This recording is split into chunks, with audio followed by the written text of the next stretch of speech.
wide body beat. That's a wide body beat.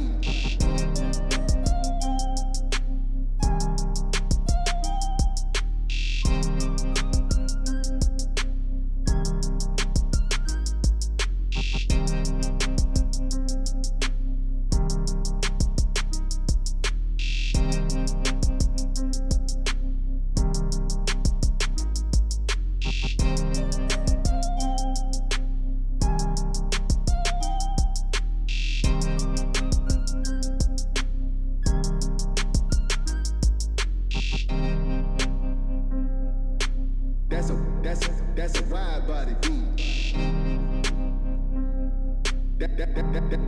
That's a wide body beat.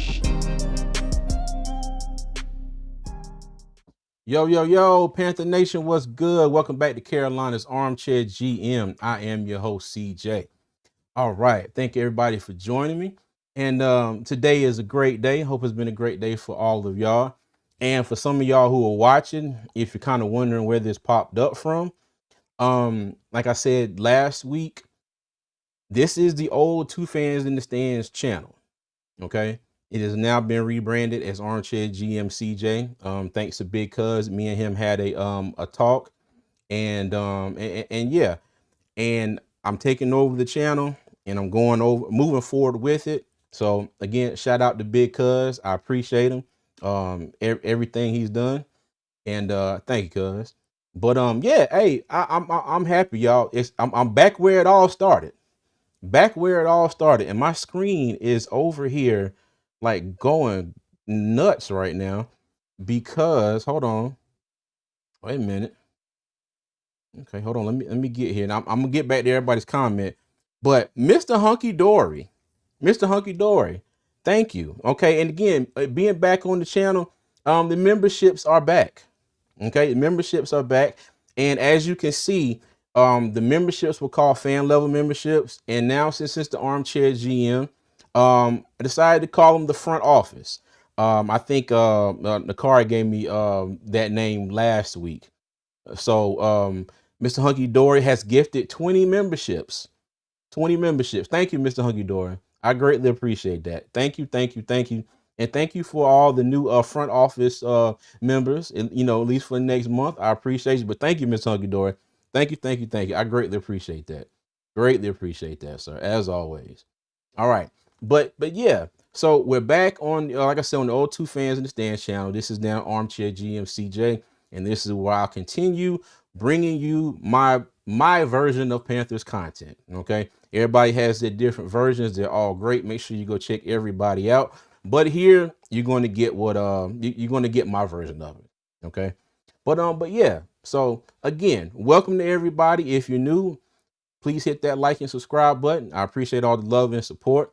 As always, you can catch me at Armchair GM CJ, and let me hide the camera right here. Sorry, right here at Armchair GM CJ on all social media. Okay, so you can catch me over on X or Twix, as we like to call it. That's a mixture of Twitter and X. All the social media sites at Armchair GM CJ, and I appreciate all love and support. Okay, and also I do have a small giveaway that I'm doing tonight. If you want to be entered, if you want a chance to win it, type hashtag ACGM in the comments for your chance to win. We're going to do it at the end of the live. Okay. Like I said, it's nothing major, but just a small thank you for everybody that comes through, supports. Like I said, it's a good day, kind of back where it started from. Feeling good today. All right. Let me get in some of the comments. Stephen Belt. Hey, Stephen follows directions. Thank you, Stephen.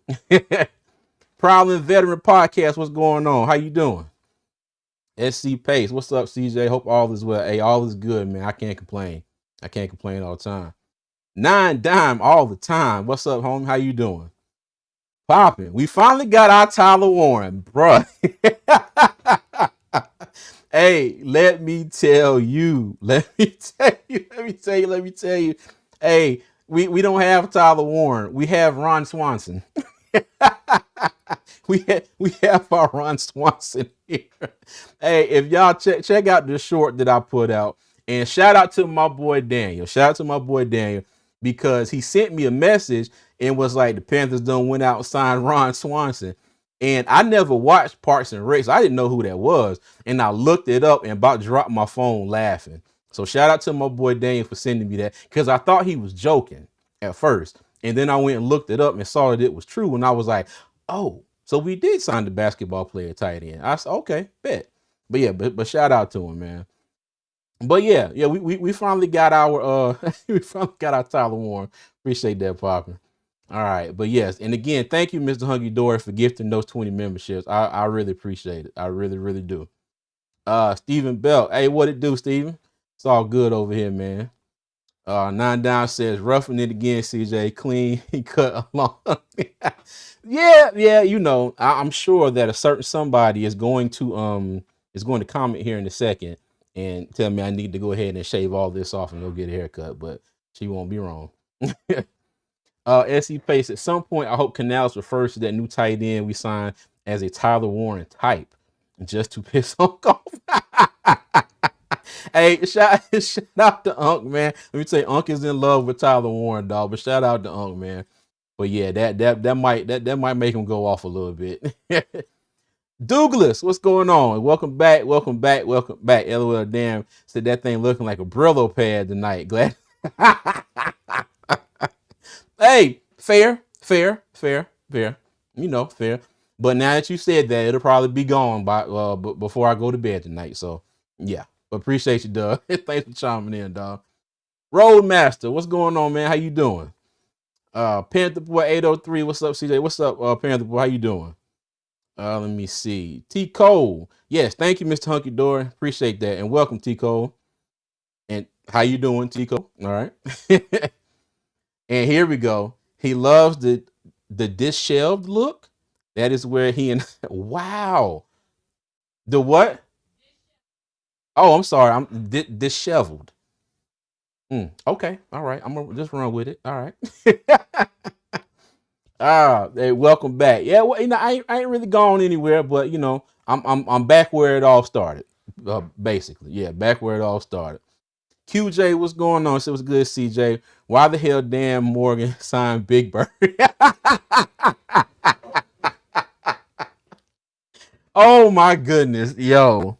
Hey man, let me tell you, hey, we gonna have to keep an open mind here, and let's just see how this goes. All right, let's just see how this goes.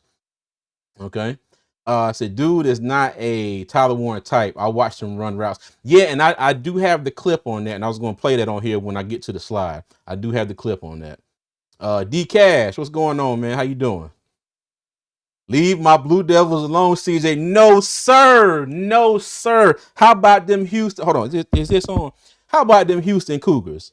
And then how about Houston turning around and blowing the national title just like Duke blew the lead in the game before that? That was crazy. And QJ, and let me say this. I don't pull for Duke. I ain't gonna sit here and say I hate Duke with the passion. I don't hate nobody. But you know, anybody but Duke all day, every day. But you couldn't tell me that Duke was not going to win this national title. I mean, now mind you, I love my Tar Heels, but I'm a realist too. There was no way you was gonna tell me that Houston was gonna come out there and beat Duke, because when Duke was up by 13, I turned the channel to something else. I was sitting in the living room. I turned the channel, and then lo and behold, I turned back, and it's 30 seconds left, and they're up by 1. I'm like, well, damn. But yeah. But you know, like I said, I told y'all were gonna be on the couch. It just took a little longer than I expected, but you know, hey, but yeah, man. But hey, like I said, Tar Heel all day, but that was a good Duke team, and but yeah, I am glad they did not win the national title. I will say that. Yeah.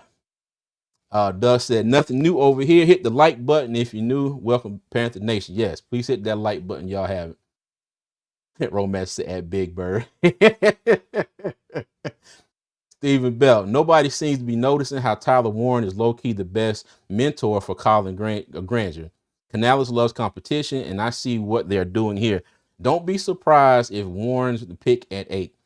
I would be surprised. I would still be surprised. Okay, I would still be surprised.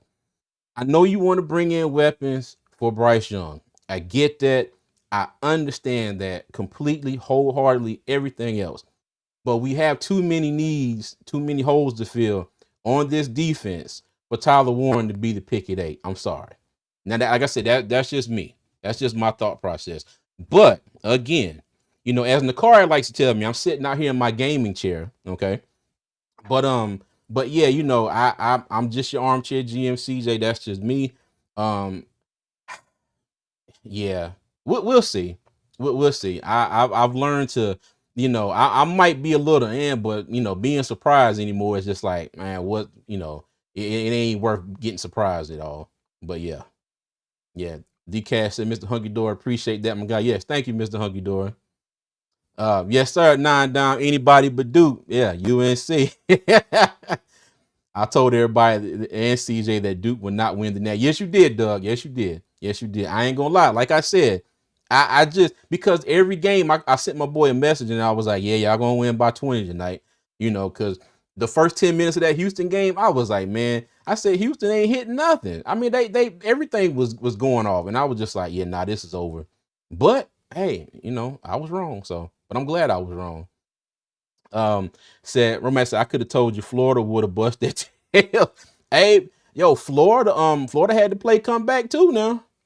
Let me tell you, but in that game, now mind you, I kind of would have rather seen Houston win it because if I'm not mistaken, Houston does not have a national title at that university. And Florida already had 2. If y'all remember back in the early 2000s, those 2 Joakim Noah led teams that won back to back. But I would have liked to see Houston win just for that reason because they haven't won one before. But yeah, QJ says shout out Chris Jenkins. Got you. I don't know, Rollmaster. Let me tell you, that's one thing I'm not going to say right there. Duke falling off next season. If I'm not mistaken, you got them Boozer boys coming in, Carlos Boozer's twin sons, and some more. And the only reason I know this is because, like I said, my best friend is a diehard Duke fan, and he tells me every single time Duke signs anybody. So, but yeah, I don't think they're gonna fall off like that. Hey, and Mr. Hunky Door again, thank you, man. I appreciate you. He said this potential tight end is a decent runner for his height, and I'm waiting to see what 5 teams you see in him. You do not hear about this type of situation very often, and we're going to get into that here in a minute too. All right, Pyro Master, what's going on? How you doing? Romaster said Tyler Warren is Bryce's best hope. Okay, all right, got you. All right. Steven said I agree. I also see a trade back into the first round for an edge. Hey, and like I said, I don't think we're going to have all 9 of those picks come the end of the draft. So we'll see. I mean, I wouldn't be mad at it if they don't give up too much. Okay. Maybe something like they did last year. Yeah, that'll probably be fine. It might be the same situation where they trade back into the first and then somehow trade back to get that second round pick back or something like that. Something like they did last year, but we'll see. Rod Jones said another championship for the SEC. What's good, CJ? Hey, now mind you, Rock. Now I ain't gonna lie. I was sad on the women's side that South Carolina did not win it. Now I was rooting for the Gamecocks. Now I was sad South Carolina didn't win it. But that UConn team was a fool. Yeah, they're gonna be a fool again next year. Even though Paige, what's the name? Buckers, I think the name is. She's probably gonna be the number 1 pick in the draft next week. But yeah, they coming back with some talent because Sarah Strong was a freshman. What's her name? Fudd is coming back, I do believe, for another year. So we'll see. But yeah. But hey, SEC, y'all have y'all little basketball runs here and there, but it's all good. Power Matter said we got 9 picks in a deep defensive line, drafts 1 weapon for Bryce Young, and the first won't hurt. Okay. We can agree to disagree. I didn't say it would hurt. Okay, I ain't say it would hurt, but we do have bigger priorities elsewhere, I think. All right. Romaster said Duke could be playing a girls golf team, and I'm going for the golf team. Exactly. Exactly. I am too. DT, what's going on? He said, no, Boozer twins coming. Yeah, I know. The Boozer twins are coming. They sure are. Shout out Villanova, Chris Jenkins. Okay. I ain't gonna lie. I wasn't gonna ask you about Chris Jenkins, but now I remember. Okay. QJ, go somewhere. Seeing all the 30 visits the Panthers doing, I wouldn't be surprised if we trade back. I wouldn't either. I would not either. It's just how far they're willing to trade back. and how much compensation they can get. I figure they can get good compensation for the 8th pick, but we'll see. At this point, everything is on the table, in my opinion. Romance said, Lady Gamecocks loss hurt me too. Going to be a rematch next season for the opener, I bet. Probably would. Probably would. And Steven is agreeing with you, Pyro Master. All right. Well, cool. Okay, well, let's go ahead and let me get my stuff ready here because I am kind of sort of ill prepared with my slides here. Okay, cool.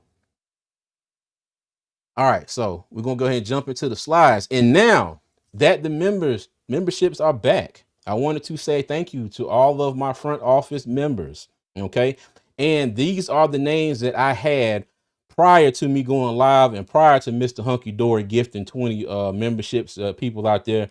So on the next live that we do, I will make sure I update this list and I will have everybody's names on there. And again, I thank you. I appreciate everybody. And it just, like I said, from the bottom of my heart, thank you for the support. All right. Just thank you. All right. But yes, to all my members, I appreciate you. Okay, so let's go ahead and talk about Mr. Colin. And I keep saying Colin Granger. Because when I think of Granger, it's an I in there, like the store Granger, but I keep hearing everybody say Colin Granger, so I'm gonna say Colin Granger. Okay. Now, mind you, when I got the news about this, the first thing I thought about was how in the world did this even happen? Because if I'm correct, he hasn't played football since the 8th grade. Okay. Now he's played 5 years of college basketball. He played 2 years at Ohio, 2 years at Western Carolina. Shout out to the Catamounts. And this past season at Coastal Carolina. And if I'm not mistaken, Coastal Carolina, they're the Chanticleers, right? Somebody correct me if I'm wrong. But shout out to them. So he hasn't played a bit of college football. Okay. But I did look up the article on NFL.com. And George Fant, who was a former basketball player at hold on, I got it here. It is one of them damn Kentuckies. Oh Jesus. And my wife is gonna kill me because she said I don't have my stuff ready. It's right here, but I don't have it highlighted in the article. Western Kentucky. Okay. Fant played basketball at Western Kentucky. He transitioned from basketball to football, said, but played sparingly his one season as a tight end. So he went undrafted, but caught the eye of the brass in Seattle, who shifted him to O-line. Said Fant has started 75 games over 9 years. He played in 2 games in 24 after returning to Seattle. Okay. So Fant, he called Colin, and Colin said that he thought he was being played. He didn't think it was real. So once he figured out it was real, he told him, he said, yes, I'm interested. Okay. So basically Fant is trying to put this thing together where he gets these players where he thinks they have certain skills that can translate over from basketball to football. And if I'm not mistaken, in the article here, he said that, let me see. Okay. He said he had an idea of what he was looking for. And this is Fant, George Fant. He said from there, I started looking at certain statistics that I thought could translate to football. So I started looking at offensive rebounds, block shots. Said those are the things that I think translate over. You got to be a physical player to get offensive rebounds and also understand you know how to use your body. Okay. So that was something that he looked at, and he got Colin Granger. So they got he set up kind of a pro day for him down in Swanee, Georgia, I do believe. And 5 teams were there. Okay. So there was a scout for the Panthers, but also the Vikings, Seahawks, Texans, and Eagles were all there and all interested in our version of Ron Swanson here, Mr. Granger. Okay. Now I ask y'all in the chat, what do y'all think about this? Because me personally, I don't mind it at all. I mean, the man, and I keep seeing 6'8", 6'9", so I'll just put 6'8" up there. He's 6'8", 245 pounds.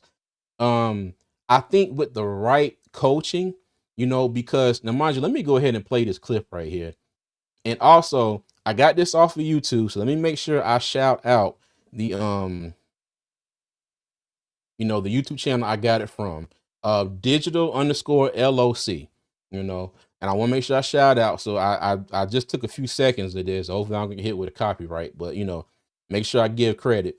He is a content creator, cinematographer and photographer from Bowling Green, Kentucky. Okay. So y'all check out some of the stuff he got over there. All right. But this is and here we go. And this is some of the some of his highlights of running routes. And the one thing I would say about this, he does look, unseasoned. Okay. And I say that because, like I said, he hasn't played football since he was in 8th grade. But, you can't deny his height. I mean, he looks like he has decent hands. He definitely has to work on his route running skills.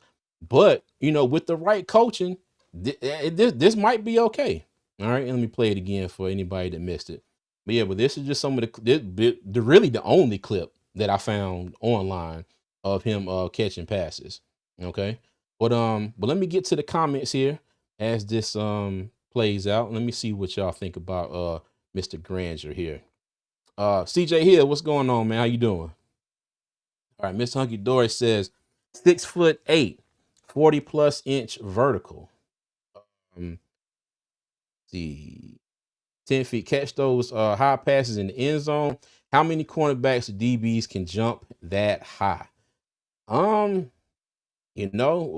I mean, his size is there, and it's gonna be hard to jump up and kind of take the ball away from him like that. But those balls will have to be placed. And I ain't gonna say perfectly, but they're gonna definitely have to be placed out of DB's reach. But I just think this is interesting. I think this is interesting, and we always knock the Panthers for not taking chances, not thinking outside of the box. This is definitely one of those things. Definitely one of those things. Okay, so we'll see how it goes. All right. Let me get back to the comments here. Roadmaster said definitely a huge target. He's going to be a project. I think we give some snaps next year once we let a tight end go. Because on the roster right now, we currently have Tommy Tremble, Jatavion Sanders, Jordan Matthews, James Mitchell, and Dominique Daphne. Okay. Tremble, Sanders, of course, they're going to be locks to be our tight ends. Jordan Matthews. Now, we kept 3 last year, and Jordan Matthews spent most of the season on the practice squad. I think he got called up a few times off the practice squad with some injuries. Jatavion Sanders had a concussion. I think Ian Thomas missed a few games. Tommy Tremble, I think he had a concussion as well. So they were definitely called up. But yeah, hey, give the guy a shot. See what he can do. But let me see. Romaster said them big mitts ain't dropping nothing. Steven Belt says if my man Colin can catch 60 to 70% of the jump balls in the red zone, then at least become a decoy when not targeted on the field. Sign me up. Okay, I got you. CJ Hill says low risk, high upside. He will have to build up football strength to get on the field. Oh, and speaking of that, and shout out to John from One Carolina, because I was watching his clip when he was talking about Colin Granger as well.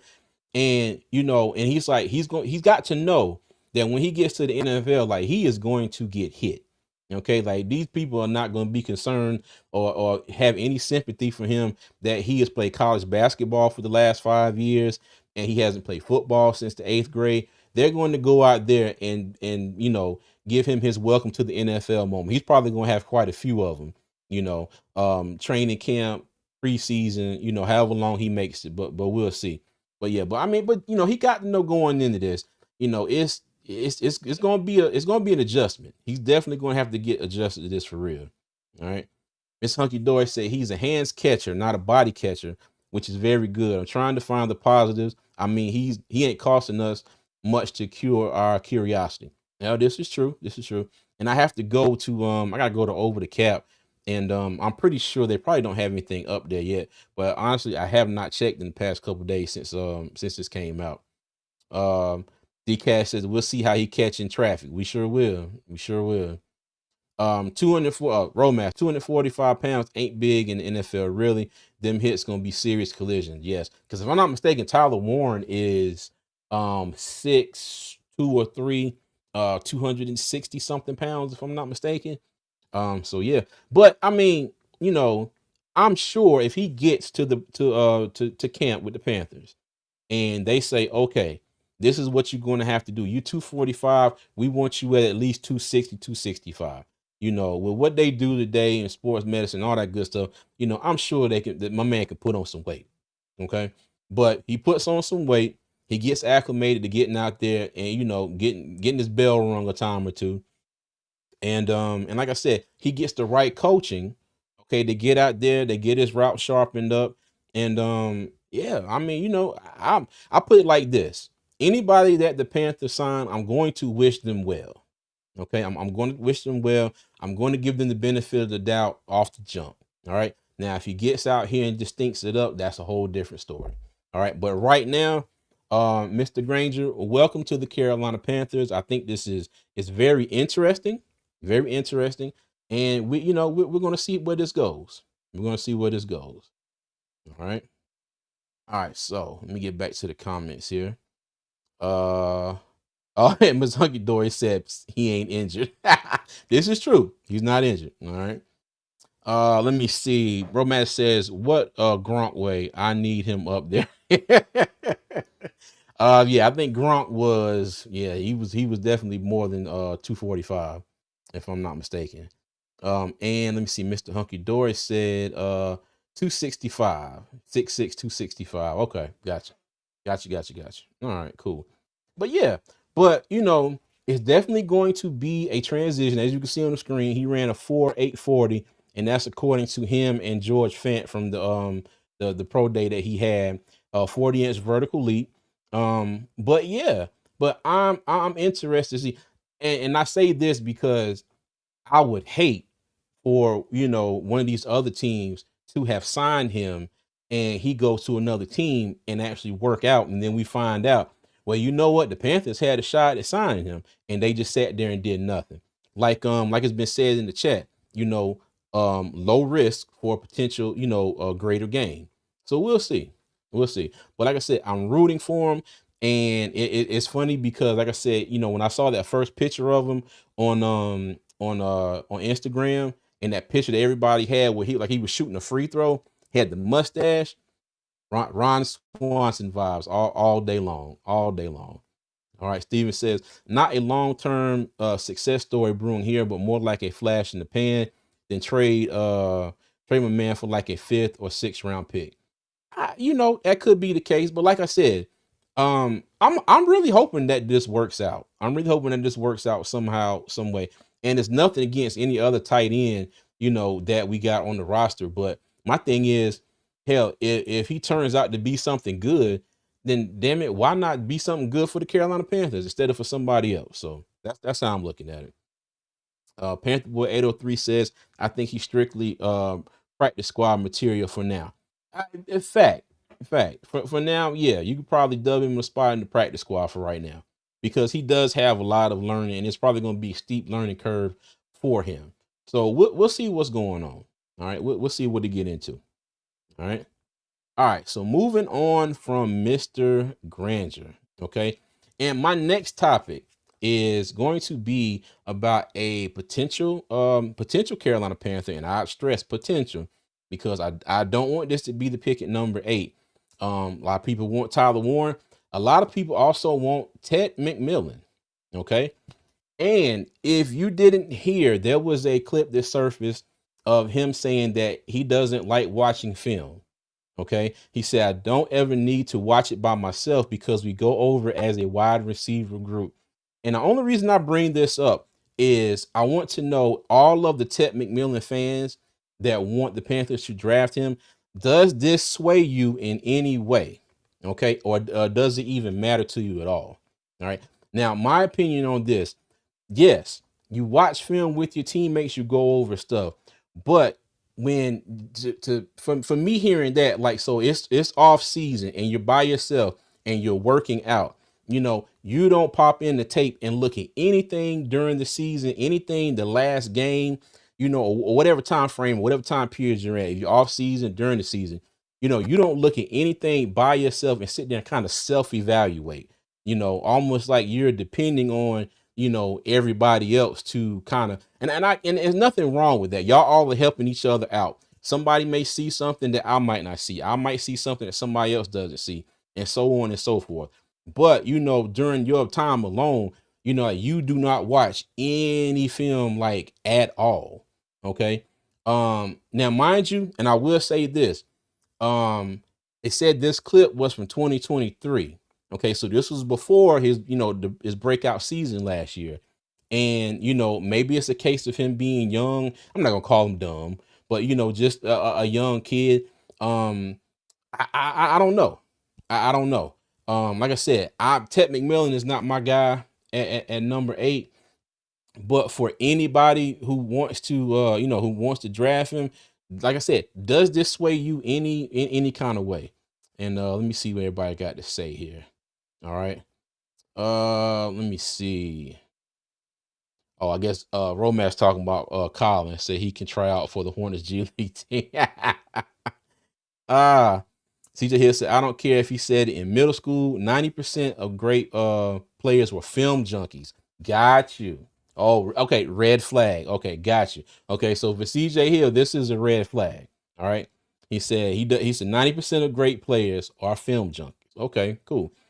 Now I wonder, like I said, I was told that this clip was from 2023.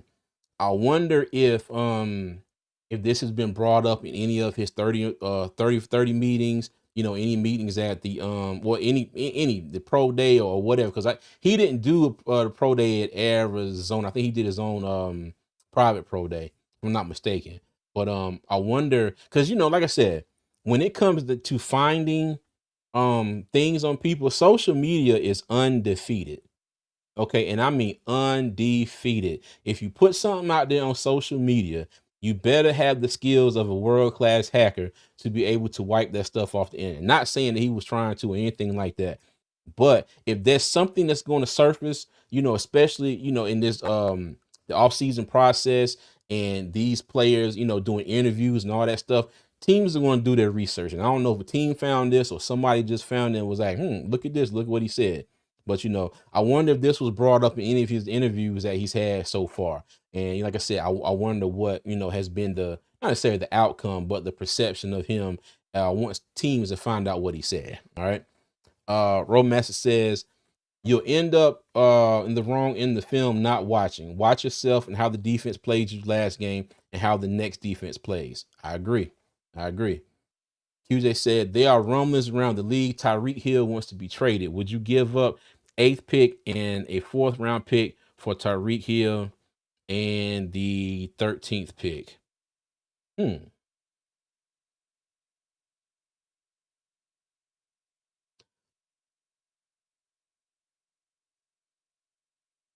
what do you think? Hmm. We swapping number 8 for number 13. We get Hill and we give up a 4th round pick. I wouldn't be mad at it. I wouldn't be mad at it at all.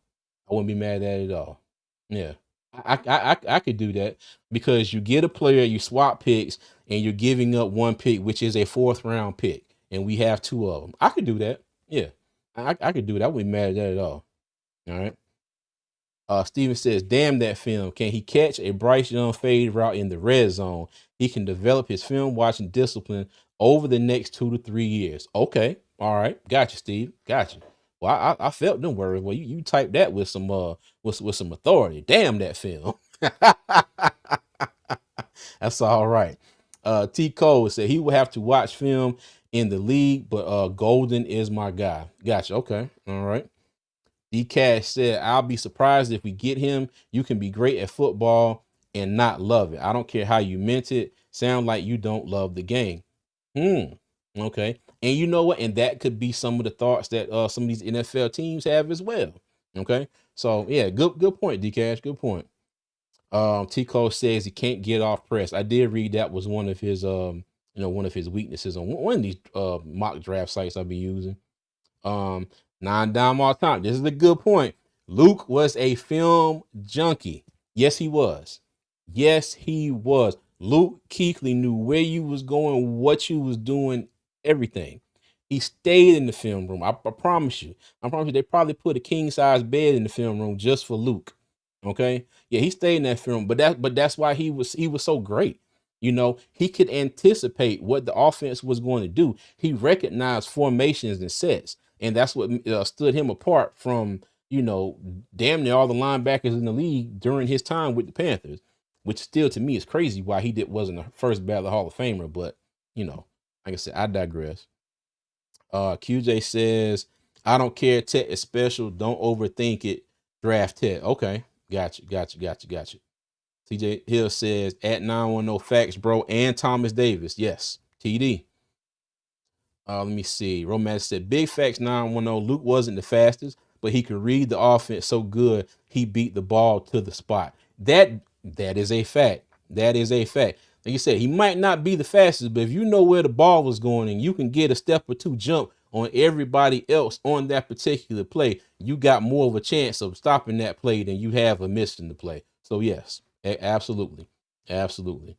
Panther Boy 803 says, I'm a Luther Burden, Bond, or Kyle Williams and Jalen Noel fan myself. Yeah, I do like Kyle Williams. I do like Kyle Williams because if y'all remember when Canales said they were looking for somebody, to make plays, yards after the catch. And Kyle Williams does fit that bill out of Washington State. Yes, he does. But we'll see. And we'll get into Dave Canales and the wide receivers here in a minute too. All right. Miss Hunky Dory says, in every professional sport, tape is a must on yourself and your opponent. Hey, I agree. I mean, and it's like, I don't know. And you could just relate this to life in general. Anytime you got a chance to take a look at something, to better yourself, go ahead and take a look at it. Like you can relate that to most anything. Take a look at it. And I'm not trying to put words, in the guy's mouth because it's not like he doesn't watch film at all. Okay. He says he watches it with his wide receiver group. They watch it as a group. Okay. But like I said, I'm just trying to figure out, does this bother anybody that he doesn't take any time off, by himself and studies film, and tries to, incorporate what he may see when he's there by himself, into his game. So, but yeah, let me see. This Uncle Doris said, a player who is predictable is a target. True, true. Adam Thielen would be a good mentor for Ted. And I'm telling you, Adam Thielen would be a good mentor for everybody, man, in the wide receiver room. That's why I'm glad he's there, and I'm glad he's coming back this year too. This is the last year of his contract. I don't know if the Panthers could talk him into another year, but we'll see. We'll see. Oh no, he's Romancer said he gonna watch film from the blue tent. Hey, now he gonna be like, hey man, give me that damn iPad so I can see the number of that truck that hit me. Oh God, I'm sorry. Forgive me, y'all. Forgive me. Oh God, he said he gonna be replays. Said Ro, he going to see the freight train. Yeah. Fowler says, I agree with Ted's statement. They watch a lot of film as a team and position groups. He just like to work on his craft. Okay, I got you. CJ Hill says, at Miss Hunky Dory, facts, film room junkies have the will to be great. Okay, I agree. DCAS says, Canales specifically mentioned wanting players that love the game. The mindset is different. Okay, all right, got you. Steven said, my guy, damn that film. Ted and Bryce would be tight and like real homies, not like Bryce and Leggett, where Bryce have to pretend to like talking about eating freaking squirrels. Trust me. I don't think anybody on that team pretended that they liked like the raccoon. Dave Canal, I think K Adams asked him, did he eat any of the raccoon? He was like, no, I did not eat any of the raccoon. Let me see. QJ says, I hope Dan Morgan and the crew chooses production over upside with the 8th pick. If we steward from Texas A&M, I am slapping the shit out of somebody. you know what? And I ain't gonna lie, when I first looked at Shamar Stewart from Texas A&M, that's the first thing I thought too. I was like, yeah, his numbers are just not there. But okay, there's been a lot of what's my man name? I think he went from the Georgia. The Jaguars picked him. Jalen Walker from not Jalen Walker, but it's another Walker. I forgot his name. I think he was number one pick of the Jaguars. I don't think his stats jumped out off the page at you while he was at Georgia either. But he's about to get paid too. I think he's had a decent career since he's been Trayvon Walker. Thank you, CJ Hill. Trayvon Walker. He's about to get paid as well. But the thing is, my reservation with players like that, and I hate to say this, but it's Evero. Okay. Can he fit them into his scheme, and can he get the potential out of these players in his scheme? Okay. Um, we all saw what he did in Denver. He has not been able to do that in Carolina per se. Injuries, like I said, focus on the offensive side of the ball for the most part last year in the draft, and the rotation of players that we've had. But we'll see. We'll see. But yeah, but QZ, I ain't gonna lie, I kind of sort of agree with you. Shamar Stewart, I know a lot of people love him. I don't hate him, but I don't want him at number 8 either. What's up, Pop? He said, what was the last offensive film junkie that we had? I'll wait. That's a good question. It's a damn good question that I cannot answer. So you'll be waiting a long time for me, buddy. Yeah, that's a damn good question. I don't know. I don't know. Okay. Power said, would you like a pick swap with the Steelers and we get TJ and some extra picks? Ooh, TJ Watt and some extra picks? That would be nice, but I don't know if we gonna get any. Because what do the Steelers pick? They pick somebody let me know what the Steelers draft pick is. Because I don't have it up in front of me. Hmm. Now I would be nice if it played out like that, but I don't know if we're gonna get TJ in a 21. Oh. Okay, so if we do a pick swap, how would everybody feel about dropping all the way back down to 21? Okay. Y'all cool with that? Because my thing is this, what are these extra picks that we're going to be getting? Because we still dropping way down in the draft. Still going to be a lot of talent between that number 8 and that 21 is going to go off the board that we're not even going to have a chance to be like, we do or do not want this talent. Where are those extra picks going to come in if this scenario plays out? I mean, definitely interesting though. Definitely interesting. All right. I would entertain it. I would entertain it. But like I said, we'd have to see what the compensation would be. Panther Boy said, Tet is just a taller XL to me. Nothing special with him to me at all. Gotcha. Okay. All right. Yeah, gotcha. Let me see. CJ says at QJ, if we take Shamar Stewart, I'm crashing. Hey, there go what's up in the car. I say you told me this was happening, and I still took a nap and forgot, and no, and no, stop trying to justify Shamar Stewart. I'm not trying to justify him. I'm not trying to. Well, I get yeah. Well, you're right. I was. But I mean, like I always say, anything is possible around Bank of America Stadium. I will not rule out anything at all. I have learned to expect the improbable with this team here. All right. Let me see. Greg Olson. I'm guessing that must be answering Papa's question about who was the last film junkie on offense, because QJ and Don both said Olson. Okay. Romaster said Evero can't scheme players into position on this defense. Mm, mm. I hate to agree with you on that one, but yeah, I mean, like I said, that's kind of been what's going on since he's been here in Charlotte, and like you said, he has had a rash of injuries. I mean, and like I said, I ain't trying to talk junk about the kid, but he picked DJ Johnson, for whatever reason, and he hasn't done much of anything yet. But my thing is, this is going to be the year if Evero has a healthy defense. Okay. Now, mind you, you're going to get an injury or two over the course of 17 game season. It's just inevitable. It's going to happen. But if he stays fairly healthy, the defense this year, Evero's going to have to show improve. Like he's definitely going to have to show improve. All right. Let me see. See, yeah, they coming up off at least the next year's first. I got you.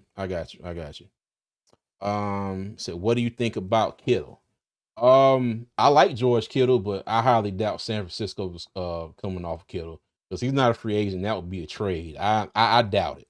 I doubt it. Not saying it's impossible, but I doubt it. Okay. And Panther Boy says trade 18 with Seattle. I've done that in a few mock drafts. Yep. Pyro says we get Shamar, the crimes I'll commit will be unheard of. God, don't do that. Don't take it that far, Pyro. Romaster said Panthers 803 XL supposed to be in the slot anyway. So he an outside receiver, if anything. Okay. Nakari says F Evero take some good take someone good and scheme versatile, aka Jalen Walker, Will Johnson. Gotcha. Evero going to scheme his way out of a job. Oh, let me tell you, I'm glad somebody wrote that because I'm not gonna lie. If it doesn't work out this year, this is exactly what's gonna happen. Exactly. Yep.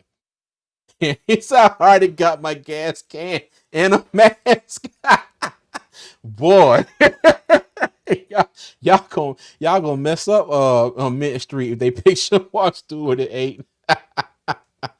Oh goodness, you said imagine getting TJ and Ted. I'm getting keep pounding tattoo on my stomach like Tupac at Thug Life. Wow. Okay. All right. The cards after he goes this year, our new D coordinator needs toys to play with. Yep. Gotcha. Panther Boy said Roadmaster and this plus XL is faster than Tet, so I'll pass. Gotcha. Earl, what's going on, Earl? How you doing, man? Glad you're here. Nervaz, so you simply can't draft a project at 8. I'd rather have Mike Green or James Pierce Jr. versus Michael Williams or Shamar Stewart. Okay. Hey, well, Nervaz, tell me what you think about Jalen Walker, because the vibe that I'm getting from damn near everybody is Jalen Walker is probably going to be the pick. Okay. And we've all been wrong before. So let me know what you think about Jalen Walker. All right. They still talking about this. So it has to be done. Romance Evero couldn't do anything with the healthy JC and Mike Jack both on the field, had them too far off in coverage. Yeah, let me say we talked about that all the time. It'd be 3rd down and 3, and these jokers were 10, 11 yards off the line of scrimmage. Yeah, let me keep on going. I'm not gonna get into that because I'm gonna throw something in here after a while. Panther Boy said, what do you think about us trading a pick for Trey Henderson?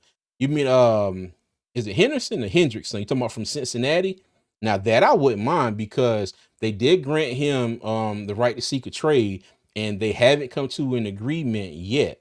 So obviously he is not happy. Again, that's something that I wouldn't mind, but we gotta look at the compensation, what they want, because I know we'd be probably trading the 8 pick, but what else do we have to throw on the back end of that is the only, question for me. All right. Excuse me. Novak said the Panthers just outthink themselves on these draft picks. They need to take a page from the Eagles playbook and just straight up draft good players from good schools. It's not that hard. Well, the sense that I get from the Panthers is they really want to be able to go in this draft and draft the best player at the position that I guess they have on their board. But that's what Brant Tillis talked about before free agency. They wanted to get in a position after the start of free agency where basically the roster was full. Like if they needed to, they could go out the next day or the day before the draft, he said, and play a game. Okay. And play a game. Now, mind you, probably go out there and get the ass whooped, but they would have enough on the roster to play the game. So they don't want to feel like they're burdened, at any pick like that, or we got to go out and get this player at this position. Okay. So they want to go into the draft with that flexibility. Like, okay, cool. We're calm, cool, and collected, and we want to go in here like, okay, that's the highest player on that board. The highest player at that position on the board right now. He's there. Just go ahead and take him. Now, that's what I got out of all of that. So we'll see. All right. But let me see. What did I miss? Oh, well, we talked about Colin Granger, the tight end that the Panthers signed today. He's been playing college basketball for the last 5 years. He's 6'8", 245 pounds. he had a tryout down in Georgia that was put together by George Fant, the offensive lineman that used to play with Seattle. Okay, so that's what, and then we started talking about Ted McMillan here. All right, and what he said about watching film. All right, QJ says, I don't like Jalen Walker. Georgia can keep Dollar. Wow, wow, not Dollar General, Louisville. Oh my God, yo. I, y'all, yeah, y'all forgive QJ, man. He's still mad dude lost. Oh, Ms. Nuggy Dory said Nervash is right. Walker has better to start right off the bat with a little instruction than others. Need more coaching and experience before starting or being productive from the beginning. Okay. Yes, from Cincinnati, Panther boy. Got you. Okay. Pyro says send Cincy a third and tell them to shut up and deal with it. They don't have the money. So Evero can't coach himself out of a wet paper bag. Is hey, now Doug, now I agree with you on this one, Doug. We need at least 3 starters in this draft. Yes. Yes, that would be great. We need 3 starters, but it would be nice. It would be nice if 80% of this draft could turn out to be contributors. Okay. At least 3 starters, but at least 80% of this draft of people that come in and I guess not, make the most out of their opportunities, not just be, paperweights on the sideline the whole season. I mean, and some people will be, but yeah, but I would like, and hopefully the Panthers will get more into developing their own players, and you say not necessarily giving up on people, but I mean, like I said, there's a few picks over the years that you just been like, why? Like I said, kind of like DJ Johnson. But again, maybe they can get something out of 'em. I don't know. But yeah, at least 3 stars out of this draft would be good. I can definitely agree with that. Okay. So if I miss a couple of your comments, I'm sorry, but we're gonna go ahead and move on here. And speaking of Ted McMillan, okay, that's going to transition me into my next topic. And we're going to talk about what Dave Canales said. And he was talking to the K Adams and talking about XL being, that we might already have our wide receiver one. He said, I think we got that guy. I think it's Xavier. Okay.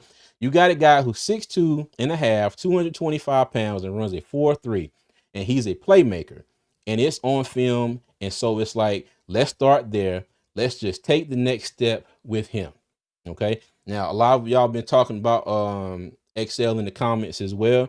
What do y'all think about Dave Canales saying this? Okay. Now, mind you, I do think Xavier has. I think he has the potential. I think he can do it. Now, he does need more targets. He has to have more opportunities to get the ball. And a lot of people I've seen clips. I've seen shout out to Dunk. I saw Dunk break down some film of XL, and one thing he kept mentioning, was his he was catching the ball like body catches. Okay, one that he kept mentioning that, and XL's route running is not bad at all. Okay, if you go back and look at the tape, XL can run a route. Okay, he can get separation at times. You've seen him able to get past people. And one thing I noticed going back and look at a lot of his catches. Now he does catch the ball, like with his chest, with his body, a lot. But if you look at all the catches, he goes up in there, and I know he goes up in there. He has to, but he doesn't have bad hands. He does not have bad hands. All those catches where he's going up in there and he's going up having to catch the ball, he comes down with probably about 90% of those, if not more. Okay, so I do think the potential is there, but he has to get the target share, and probably the majority of the target share. But then the thing is, how does this offense look? You think about like the Panthers in 2015. Now, mind you, when Kelvin Benjamin got hurt, we had Ted Ginn, Jericho Cotchery, Philly Brown, Devin Funches, Brenton Burson. I think if he was on that team, so you had a lot of people, and the ball was spread around. Okay. Now, mind you, if it's a situation, now we have Jalen Coker, we have XL, we have David Moore, we have Adam Thielen. Okay. Now, mind you, is it a situation where they need to make sure they scheme XL, to put him in the best position to make bigger plays? You get what I'm saying? Yards after catch, things like that. Because one thing that's what the Panthers lacked last season, yards after catch. The Panthers got catches, and for the most part, were tackles. Okay, I don't think we had any truly except for Coker. Now Coker did have that one 80 something yard touchdown against the Cowboys. Okay. I'm dead sure that was our longest reception of the season. Okay. But y'all let me know what you think. Like I said, for me personally, I think I think it can be done. I think it can be done. Um, Excel is not a bad player though. I think he gets a little bit of a little bit of unfair judgment from a lot of Panther Nation. Because a lot of people like, well, even if he's a rookie, he still should have had this, he still should have done that. But now mind you, if Bryce Young would have came out this season on point, or even closely resembling what he did the last few games of the season, we might be talking about a different story here. Okay. Excel did miss a couple games. Andy Dalton came in, he did get the offense jump started, but at the same time, you still got this defense where you're playing catch up every single game. And that does affect, Dave Canales' play calling and what he wants to do. So let me go ahead and scroll through the comments and see what we need. Everybody's still talking about everybody's still talking about my man here. Hold on. Let me see. Okay, I'm trying to find okay. Romance said XL is good at jump balls. We need a guy with speed and separation like Noel or Bond. Okay. All right. Now saying that, Nervash, do you think Excel could still be that number one, but we could still add that weapon? Or do you think that somebody like Noel and Bond would come in to be that number one wide receiver? Okay. Now I do agree with you. I do agree with you. We do need somebody, to take the top off of these defenses, get behind the defense and make big plays. And even if you kind of get behind the defense, or you have that threat of getting behind the defense, it could open up things underneath for your other wide receivers, especially if you got somebody rolling an extra safety or something over the top to try and prevent said person from getting behind the defense, things like that. So I do agree with you. Okay. Funches couldn't do shit when it mattered. Hey, talking about when it mattered, man. Let me tell you, Roman, I'm going on a tangent here. But this Super Bowl, when I say I felt like Jericho, and I always called him Jericho. I called him Bible Boy Kotchery. All right. It seemed like I don't think Jericho had dropped a pass the entire season. The entire season. And he waits to the Super Bowl and drops that one in the end zone. Yo. Yeah, I still think about that one. I was like, he was fine all season, and wait to the Super Bowl and drop that damn pass. But okay, let me get back on track here. All right, the card says give XL more goal routes over the middle. Bryce threw a lot of his goal balls out of bounds. Give him space to get it in the middle, like against Philly. I agree. I agree. I agree. And off season with Bryce and XL maybe getting together, outside of normal, camp dates and practices and things like that. They get that rapport with each other and they get on the same page. Because Nakari is right. Nakari is right. Bryce did throw a lot of balls, out of bounds trying to go deep. He did miss not just XL. Okay, he did miss quite a few players like that during the season. But I do agree with that, Nakari. All right. CJ Hill said, nerve ass, that would be perfect, but I have no faith in Morgan, to be honest. Dang. CJ, you must be like my man I saw on Twitter after free agency. He changed his name to Spam Morgan. Had a fit those couple days. Earl said XL going to be just fine. Okay. Nerve ass said the Panthers love big body project wide receiver who don't separate well. It's so annoying. Mm. Yeah, I don't disagree with that. I don't disagree with that at all. The best wide receiver they drafted post 2000 were the smaller ones, more compact dudes. Mm? Okay, all right, I got you. DJ Moore and Steve Smith. Yeah, because how tall is DJ Moore? DJ Moore ain't about he's about 6 foot maybe, if I'm not mistaken. But yeah, Romance says the over the shoulder catches he needs to work on most. He didn't have to do that at South Carolina. Got you. But again, if he takes this off season and he goes out and he works on these things and comes back during training camp, shows improvement, comes back during the preseason, shows improvement. I don't think we'll have another preseason like we did last year where it's just like we're waiting on them to play people. I think they're going to get in there and play more of this preseason. But again, I could be wrong. Nervous said, and yet they keep trying to draft DK Metcalf over and over again.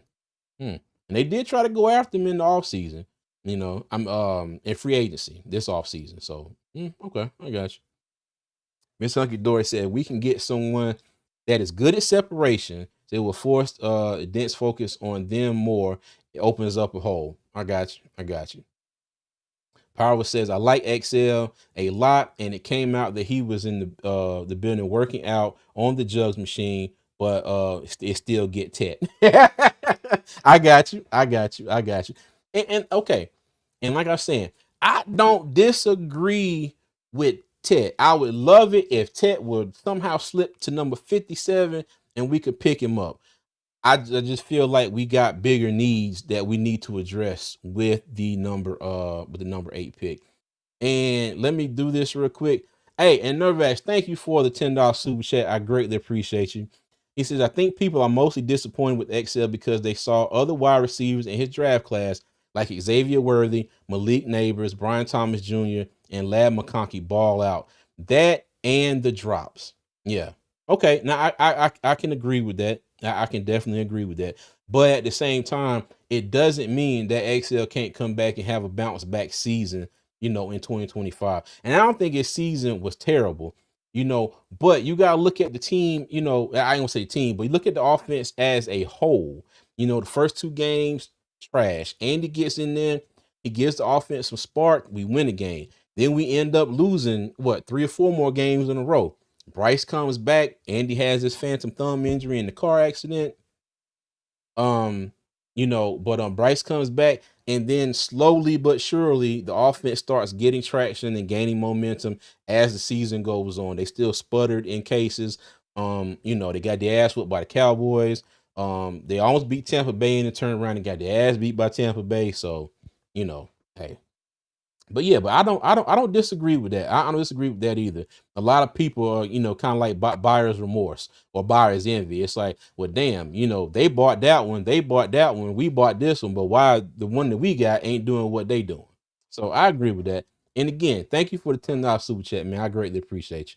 And I just wanted to say, first super chat since being back over here, on where we started at. So thank you, Nervash. I appreciate you. All right. Panther Boy 803 said XL didn't have a problem separating last season at all. Catching and holding on to the ball was his only issues. Okay, all right. And I like this. I'm definitely getting a lot of different input, different opinions, and I appreciate that. But yeah, a lot of people saying he couldn't separate. Like Panther Boy said here, he said he could. Said it was catching, hold on to the ball. And mind you, I think that a lot of people are fixated on the big ones, that he did not catch. The Saints game, where like our roadmaster said, the over the shoulder catch that my man ended up intercepting, and then the Philly game. Okay, the Philly game, which would have been big, okay, and not trying to give this as an excuse to XL. And a lot of people said this after the game. Even if XL would have caught that ball, Philly would have drove right down the field on our defense and would have won the game. Okay, but even still, he should have caught that ball, and he knows he should have caught that ball. Okay, he does have to work on that. But like I said, if I can sit up here and say that this tight end that the Panthers brought in with the right coaching and the right training, the right program and the right system, hopefully that's Carolina, can come in and potentially make the roster. I also think that XL can potentially build on a rookie season that wasn't terrible, but it wasn't what we were all expecting. Okay. But yeah. Romance said the more weapons we got, the more open everybody is. True. Okay. True. Yep. Dcash agrees that you can't focus on one guy. Yep. Austin, salute, man. How you doing? What's going on with you, man? Glad you joined us. Panther Boy said, at Nervaz, that's definitely right. It will open up the field for others. Kotchery was our Thielen in 2015. Yes, he was. Yes, he was. He'll say, I'm jaded, bro. T. Thompson, what's going on? He said, I disagree with Nakari. Leggett dropped a lot over the middle because he was scared to get hit.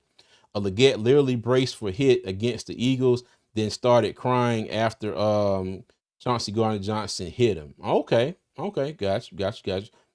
Hey, well, again, we shall see. Hopefully, like we talk about film with Ted McMillan. Hey, hopefully Excel go back, watch that on film. That's something I got to work on. So we'll see. He also says Excel played soft and scared all season, especially when going over the middle. Okay, got you, T. Thompson. Got you. Let me see. He said, look, all I got to say is every year after a jersey patch, we go to the Super Bowl. So, like, no expectations or anything to hold up. Said Canal said they're playing starters this preseason. Hey, they better.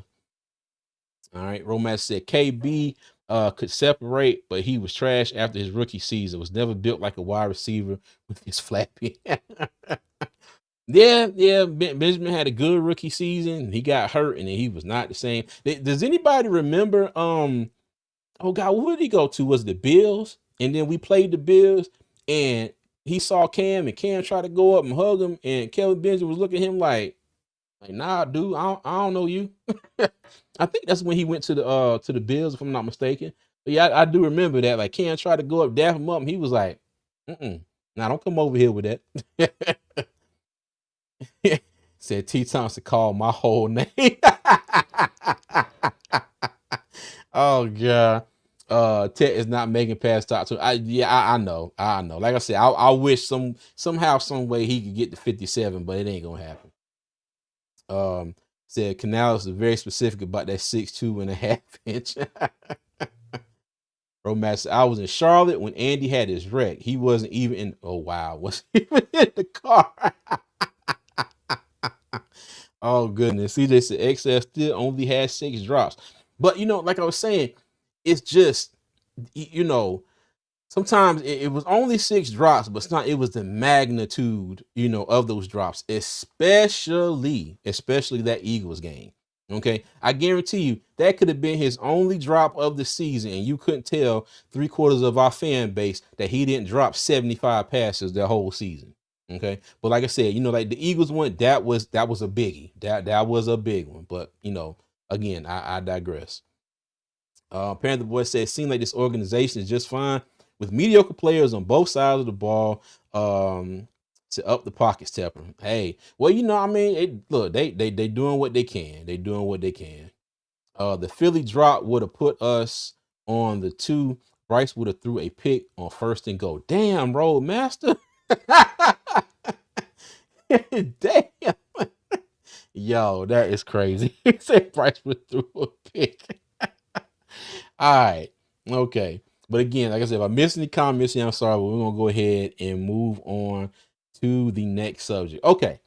And now, the next subject, everybody knows that in free agency, we also picked up offensive player from the Cowboys, and that is none other than halfback Rico Dowdle. Okay. And this has been kind of on my mind for the past couple of weeks. I was going to wait until after the draft, but I thought about it, I was like, hell, so let me go ahead and do it now. What do y'all think about this duo here?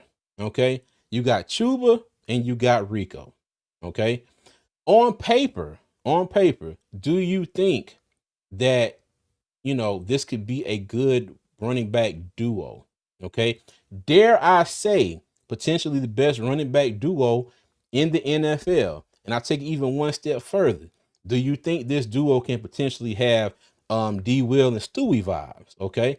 Do you see any situation next year where we can get close to having 2 1,000-yard backs? All right. You remember D'Angelo Williams and Jonathan Stewart, I forgot the year, but they both eclipsed 1,000 yards in the same season. Now, mind you, part of me thinks that would be kind of a gift and a curse at the same time, because if you got two backs running for 1,000 yards, Bryce Young is probably not going to be putting up the 3,000-4,000 yards that everybody's saying that he has to, to make them believe he's actually getting any better. All right. But yeah, now Chuba had 1,000 yards last season. He sat out the last couple games. Rico Dowdle had one of his best games of the season against the Panthers. Okay. And real quick before I go, Tip Drew Will, what's going on? Will Roberts 843. He said, thank you for the super chat. He says 10-win season loading, book it. Hey man, I hope so. I hope so, bro. I swear, I hope so. Yeah, but thank you for the super chat, dog. I really appreciate you. Okay. But yeah, now you got Chuba Hubbard here. Okay, and I've said this for a long time. He came out of college. He wasn't that good catching the ball out of the backfield. Okay. He worked on that. All right. I seen at training camp, him and Tommy Tremble after every practice on the jugs machine. I seen it down in Spartanburg the year before last. I seen it here in Charlotte last year. Okay. But one thing I've always said about Chuba is that guy that gets the ball. And if the play is going off tackle, Chuba is going off tackle. If there is a cutback, he might make that cutback, but most of the time he is not. He's running where that play is designed to go. Okay. Now, and like I said, it's done Chuba well. He had 1,000 yards last season. We improved the offensive line, even though he did have 900 and something the season before. But went over 1,000 this year. Probably could have, he might have been a couple hundred yards over 1,000 if he'd played all 17 games. But he sat out the last two. Okay, but Chuba still got his yards. It still worked. He got his yards. He got his contract. He good. But you bring in a Rico Dowdle, who, if you go back and look at the film, he has that twitchiness. Okay, there were several plays. I think one of them was against the Giants, where the Giants should have had that play. The way they were set up, that play was done. That play was absolutely done. And Rico literally juked about 4 players out of their shoes, spin moved around another guy, and ended up going down the field. I don't remember how long the play was. I don't think it was for a touchdown or anything. But can you just imagine this backfield right here? I'm not really going to say maybe like a thunder and lightning type of situation, but I would say Chuba would probably be more of the, the power back of the two. But, when you go back and look at the film of Rico Dowdle, his shiftiness, his speed, his ability to, find the cutback lane, his ability to make something out of nothing. Okay. That's why I brought this up. I just thought it was, kind of interesting, and just thinking about like, what kind of duo do you see this possibly being able to be? Because if we can get out there and, and I think David Canals always said, run first. We can truly be that run first team and get out there and control the clock and control the ball. That's more time our defense has to sit on the bench. That's more wear and tear on the opposing team's offense. And Rico is an excellent receiver out of the backfield. Okay, mind you, Chuba is a good receiver out of the backfield now, but I think Rico comes in at a higher level as far as a pass catching running back than Chuba is right now. So you got the potential for both of them to be threats in the passing game, and the running game. But I bring it to y'all, and I want to see what y'all got to say about that. So let me look at some of the comments. Let me see. All right, Earl said the running back is going to be the best in the NFL. I hope so. All right. Power says top 3 running back duo, and they aren't 2 or 3. I got you. Bro Magic said we got a nice 1-2 pick. Yeah, I think we do. And seeing the thing that not really thing that sucks is, thinking about this down the road. Okay, now Rico came at a very team friendly price. I don't even think the Panthers were expecting him to be available for what they signed him for. He got a 1-year deal, I think $3 million, but it's worth up to $6 million with incentives. Okay. Now, mind you, the season that he had for the Cowboys last year, and for him to be available and the Panthers pick him up, I ain't gonna lie, I was scratching my head on that one. Like, okay, I don't know how this came about. I don't know how it worked out, but I'm glad it happened. Now, mind you, Chuba already has his contract. You have Rico coming in, and I guess me thinking down the road is if this turns out to be a good season for both of them, he's probably gone at the end of this year. It's probably going to be a one and done. All right. Because we're all, Jonathan Brooks is not going to be back this year. I'm pretty sure he's not going to be back at all this season. And so they're going to let him rest and heal up and be ready for 2026. So I don't know how that's going to play out. But could you imagine in some weird world if we kept Chuba, Rico, and Jonathan Brooks for 2026 and just say Jonathan Brooks stay healthy for the whole season? Hey, might have a running back trio, but let me get back to seeing what y'all think. Let me see. Detail said yes, that he better than what we have for less, minus Miles Sanders. Yeah, kind of a swap. Miles Sanders went down to Dallas. Why he say punch? And he said he gutted us. Miles Sanders got more fumbles than first down. Hey, I'm okay. I'm not gonna lie. I'm not gonna lie to you. I did not dislike Miles Sanders. Okay. You saw what he did in Philly. I don't think he got quite a fair shake here in Carolina, and a lot of that had to do with the injuries that plagued him. Not necessarily on the team, itself, but he was riddled with injuries. He took a back seat to Chuba last year. He had injuries this year. Okay, you did see some of what he can do in the last game of the season, but I think it was just too little, too late. You know, I think it's one of those things where he'll probably be, I don't know if necessarily say he'd probably be better down in Dallas, but I'm pretty sure he's gonna go down there and and be the let me not say that. I was gonna say he was gonna go down there and be the feature back. But if they mess around and pick Genty out of Boise State, he might be playing second fiddle again. But that's a different topic for a different day. Miss Dory said, who cares if Bryce ain't throwing as long as we're scoring and win? Let Bryce manage his game however it goes. I'm not mad at that at all. Panther Boy said, nope, we would have did the Smurf. Hold on, we would have did the Smurf toss out version of that tush push with Bryce, which I heard about on another podcast by RZA B, I think. The Smurf toss. Oh my God, not the tush push, but the Smurf toss. That is crazy. Could, could y'all imagine if they picked Bryce Young up and threw him over the damn line of scrimmage? I can't lie. I would laugh like crazy at that. Romance said Chuba was smart to sit out, don't get hurt, and to end a meaningless season. Facts. I agree. Romance said Rico finished strong too. Papa says, I think Rico is faster with better vision. Yes, I agree. Because like I said, if the hole is there, Chuba is gone. Okay, I remember a game, not this season, but I think it was season before. It was the Packers game. I never forget this. The play was going to the left. There was a cutback as wide as 85, as I-85 and I-95 put together. How many lanes that is? Chuba had one man to beat, and he ran straight into the back of his offensive line for like a 1 yard or 2 yard gain. And I'm sitting there throwing stuff at the TV like, bruh. And they showed the replay. I mean, like I said, lane was wide as everything. And that's not the only time he's done that, But I could see now if you could go back in time and replace Rico on that one particular replace Chuba with Rico on that one particular play, that probably would have been a touchdown. Because I guarantee you, the way Rico ran last year, he would have saw that cutback, he would have shook whoever that was clean out of their shoes and been gone and running out the back of the end zone. But yeah. Mo Legion, what's going on? How you doing, bro? What's up? Glad you're here. Glad you joined us. Panther Boy said Chuba is just straight runner, no special moves at all. He's a chain mover. I'm and again, like I keep saying, if the hole is there, now mind you, Chuba will he can break tackles.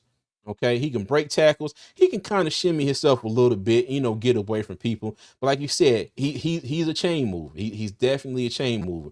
I think Rico will come in here and give you that shiftiness, that east and west movement that you like to see, and still be able to take it and break it. Okay. Chuba's not slow by any means. All right. but we haven't seen him have any of those real like break long runs. Chicago, probably his longest run of the season. That and what is it? Maybe the Arizona game where he won the where he scored a touchdown in overtime, but not a whole crap ton of long runs. I think that might change this year with Rico in the backfield, so we'll see. Nada, what's going on? He said, look like we going to own NFC South again. I hope so. I hope so. Yo, let me tell you, and I'm going off on a tangent again here. And so I work and I do maintenance, right? So I had to go hang a whiteboard for a guy in the office.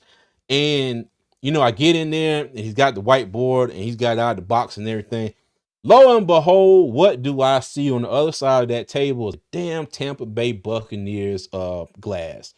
When I tell you the guy in the office next to him had to convince me to hang that whiteboard for him. I'm tell you, I had packed my tools up and I was about ready to go, man. I said, man, I can't do this, dog. I said, you see that cup you got on that table, but Nathan, when you said NFC South, that made me think about that today, man. But all right, but back on topic here.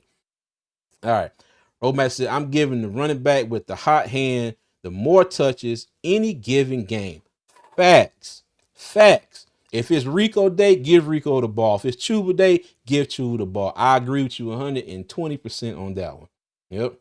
Earl said Dan said they think he was didn't think he was getting them. Yeah, they didn't think they were getting them, but hey, and they say things work out. I because this was not a move that I saw coming, like at all. No way, no how. But hey. Let me see. Panther Boy said, Poppin', you're right. Poppin' agrees. Romance said, Thielen contract rolling off. We can pay Rico with his money. Now, mind you, I think right now we're sitting at 50 something million for next year. We were sitting at 150 million at the end of the season. But of course, you bring in free agents and you get players extension and rework contracts. So that money has definitely dropped down. But I don't see that it going. I think it's like 57 right now. I don't see it going too far below that, but we'll see. We'll see. All right. Pyro Master said the film breakdowns the Panthers did gave a lot of insight into the selection process in free agency. Please forgive me for that, whatever that was I just did. But yes, you are right. I did like those. I did like those a lot. TD and Dan Morgan sat down and gave you a look at some of the things that the free agents that they brought in did. And the one with Rico, was Rico have one yet? Or maybe I watched this film on something else. But I know they did Pat Jones, they did Bobby Brown the third. But yeah, those are some interesting clips though, and I really like that they did that. All right. Let me see. We should thank Dallas for Mingo. I damn sure should. Yeah, and it's crazy. They took him and gave us a 4th round pick. Was not expecting that, but hey, but again, shout out to Mingo. I don't wish him no harm at all. I hope he goes out and does well, unless he plays against us. All right. And the boy said, hey, them boys were stupid for letting Rico go when they don't even have a backup or starter run. Yeah. And I'm wondering if it's a salary cap thing or money situation, or you gotta remember, dealing with Jerry Jones here. Okay. You take that however you want, but we're dealing with Jerry Jones. All right. And that kind of gives me the thought process of, okay, well, we're not willing to spend no big money on bringing him back, especially when they feel like they're probably going to pick my man from Ashton Genty from Boise State. So we'll see. But yeah, that kind of I was a head scratcher for me too. All right. So they gonna put Mingo at running back. He said he gonna run backwards like he did in Carolina. T-Time said, why the hell are y'all in here disrespecting Chuba? He improved every year and gives us all week in, week out. No, we're not disrespecting him. I said just that. He started out, he was not a good receiver out of the backfield. He worked on that. He's become a very capable, I would say, good receiver out of the backfield. I'm just talking about Chuba is north and south. The hole is there. He's hitting the hole. He's gone. He doesn't do too much as far as cutbacks and potentially getting more out of the play. Like I was mentioning with the Green Bay game, a few years ago. Like I said, there was a hard cutback hole, as wide as 2 interstates. and he ran straight into his offensive lineman and didn't get that much of a gain. But when you look at the tape of Rico Dowdle here, that's one of the things he's real good at. He's good at looking at for that cutback, taking the cutback, making people miss, and getting down the field. No disrespect for Chuba at all. I think I really think they can complement each other really, really well. Really, really well. And I hate to say the word, I'm excited about this, but I'm looking forward to it. Okay. And hopefully we'll be excited at the end of the season. All right. Oh, it says see United, True Tar Heel, Javonte Williams down here as well. Oh yeah, I forgot they had Javonte Williams. I forgot. Okay, okay, all right. But I am a True Tar Heel, Dub, man. You shut up. Romance, I played running back one time in practice, but it's hard to tell he blocking and who he tackling, who he trying to tackle when everybody in the same color. I just ran away from everybody. Coach died laughing. Oh God. Papa said that right, the whiteboard would have been red. No, I couldn't do that, Pop. I couldn't do that. It was one of those glass ones. Yeah, man. Now I couldn't do it. Cause see, some of them they just hang flat on the wall. It had 4 pieces in each corner and it sets off the wall about that much. So I had to make sure I hung that bad boy up and where it wouldn't fall because those are those expensive ones. But I feel you. I did tell him I was gonna come back and take his cup from him, hide it somewhere where he wouldn't be able to get it. But yeah. Romance said I would have hit that glass. Oh my God. Panther Boy said, I think Brooks is going to take Chuba's job when he comes back healthy and he's shifty and stronger. I still love Chuba though. Oh, okay. Well, I mean, it's gonna be some time. Chuba, what did he get a 3-year extension, I believe. So we'll see. Native says we should draft another running back, maybe in the 4th or 5th round. Yeah, I do think running back, it'll probably be later 5th round. Okay, we do have 3 5th-round picks as of right now. We have 3 5th-round picks. If they do go running back, it'll probably be later on because we don't have a 6th and we have 1 7th-round pick. Let me see. Said they did. Okay, gosh, thank you, Power. They did that one on Rico as well, so I did watch that one. Okay, and y'all, and as my beautiful wife says here, please like, subscribe, and share the stream. Click the notification bells so you know when I go live. And I appreciate everybody for joining. And and also, thank you to all my members out there. Thank you to everybody for the super chats tonight. I greatly appreciate it. Great to be back over here where it all started at. Okay. But yeah, but like she said, like, subscribe, and share the stream, please. I thank everybody. All right. Everybody said, weirdly, Dallas got Miles Sanders too, didn't they? Yep, they sure did. Panther Boy said the South is definitely going to be ours for years. Once we get this defense together and a few players on offense to replace Adam Thielen and Demo, I'm sure of this. Let me tell you, we could have had the NFC South this past year, and I hey, those of y'all, just bear with me for a second. We may have been in a way better spot than people think in the NFC South if the defense this past year could have just been slightly below average. Okay, slightly below average would have been great. We were at the bottom of the barrel, leaking out the side of it. We were in one of them old whiskey barrels that they caught a leak and just would never stop leaking. Okay, but yeah, if we could have been just a tick below average, I think we would have been closer. We would have been much more competitive. I'm not going to sit here and say we would have or we wouldn't have done something, but we would have, we'd have been more competitive in the NFC South. But yeah, but if things can turn around the way that I think, kind of hope they will, I don't disagree with this, Panther Boy. I don't disagree with this at all.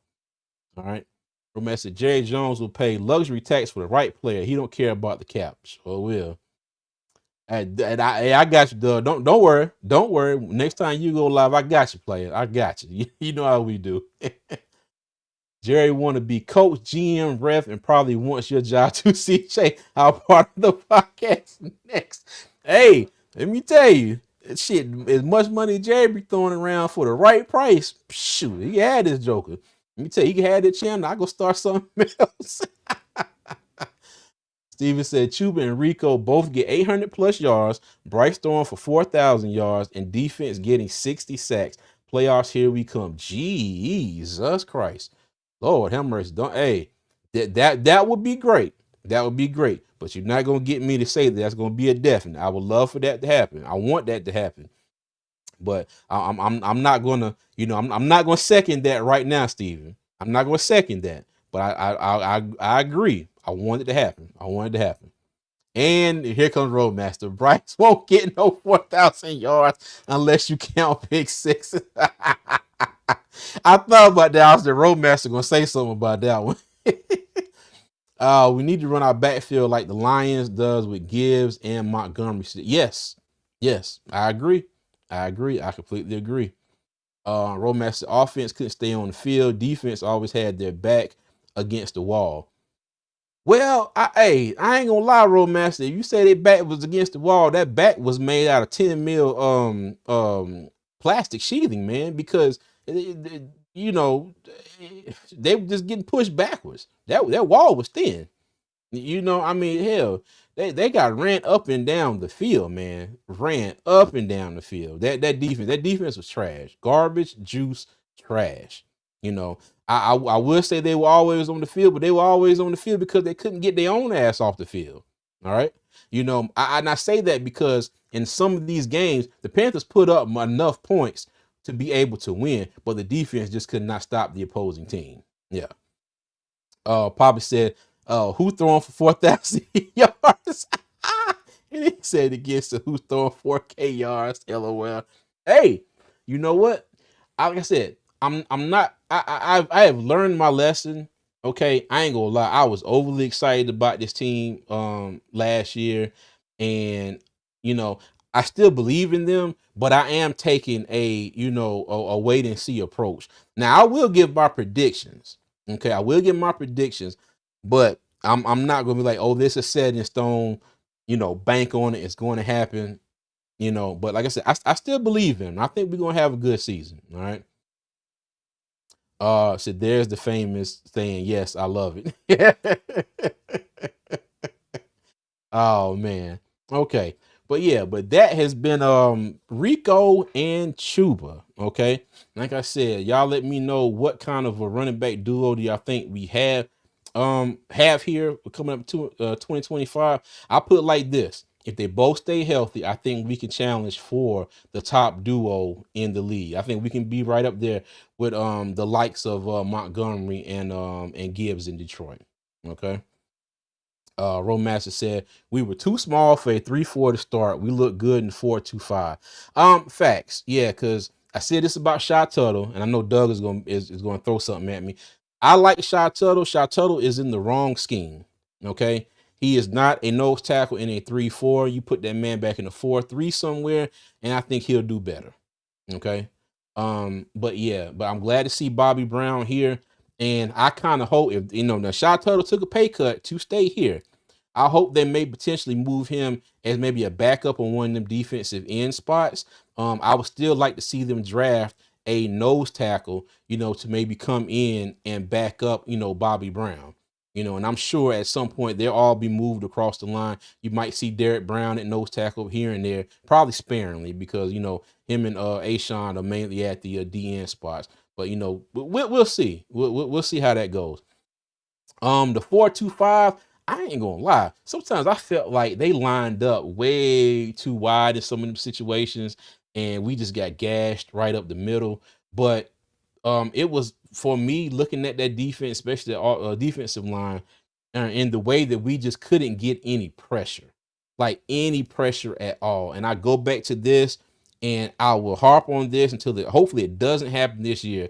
That game in Tampa Bay where Baker Mayfield sat there and checked his email, took his car to the car wash, changed the baby diapers. I mean, he played a couple games of Dragon Ball Fighter Z, and then still found time to find his fifth target in the back of the end zone for a touchdown. Okay. But hopefully we can change that, and we'll see. Doug said, nah, I agree, but I would say he would have to earn his spot this year with that room being so deep. Okay. All right. Talking about Shy Tuttle. All right. Cool. All right. Now, I do have a small giveaway here. kind of celebrate being back over here, and a little bit of a thank you to everybody for joining me tonight. As you see here in this cup I got, it says Armchair GMCJ on the side here. Okay, so I'll be giving away one of these, and it will say Carolina's Armchair GMCJ. So all you have to do if you want to enter for a chance to win it here real quick, just type hashtag ACGM in the chat. Hashtag ACGM in the chat. Okay. And while y'all all, excuse me, while I let all y'all do that, I'm going to run through a really quick mock draft here. Let me get some of this water real quick. There we go. But yeah, oh, and before I forget, and yes, this lovely cup was done for me by my dear wife on the other side of the wall here with Nella's Creations. Okay. And y'all, please go check out her website. She has a lot of things on there, from cups to cutting boards, custom engraving, and things of that nature. She does great work. I'm not just saying that because she's my wife. I'm saying that because it's the damn truth. Okay. But yeah, go check out nellacreations.com. And like I said, if you want a chance to win one of these, just type hashtag ACGM in the chat, and we'll do the giveaway after we do this mock draft here real quick. Okay. All right. All right, cool. Let me see. And thanks, Doug. The shout out to the wife, Nella's Creations. I see you. She has talent. Yes, she does. That's why I married her. Yes, she does. All right, cool. I did have one of our members did a member video the other day, and they asked me about what my draft strategy would be. What I think, I guess what would my draft strategy be if I was the GM. Okay. Now, mind you, now this is different from what we usually do. We usually do it on PFF, but we got to do it on Pro Football tonight. We'll be back on PFF later on. So if you've watched most of my mock drafts, you'll probably see a lot of players on here that, weren't available in these typical rounds as they were like on PFF. Okay. Oh, hold on. Oh, you know what? Who does Mrs. CJ and she ain't gonna like that, Janelle. So who does Mrs. CJ want at number 8? So hey, and Earl, hashtag ACGM, add an M on there. Hashtag ACGM. But you know what? I don't know. Baby, if you still watching, let Panther Nation know who you want the Panthers to pick at number 8. All right. But okay. So I've already got this draft started here. So as you can see, Cam Ward, Travis Hunter, Amon Mimbu, Abdul Carter, Will Johnson, Tyler Warren, Mason Grant. Hey, and there you have it, folks. Let me wait for it to pop up here. The wife has responded, and she says who she wants at number 8, a winner. All right, 8. Hold on, and you know what? Yeah. I agree. I think we can all agree on that, Panther Nation. Wherever you stand at defense, if you want offense, defense, or whatever, you just want a winner. I appreciate it. Okay. All right. Now, so with this, y'all know me. I'm going defense, and I'm going with what I think is the biggest need for the Panthers. And like I said, this time around, I think I took Mike Green the last time. If I didn't, I apologize. But this time I'm gonna go with Jalen Walker, since it seems like he's, who everybody thinks the Panthers is going to take. I don't know if that's the case. It might not be him at all, but we're going to pick him right here. He can come off the edge. He can also play off ball linebacker. Maybe, just maybe, by the good grace of God, Evero can figure out how to work him correctly, into his scheme. All right. So let's go ahead and take Jalen Walker here.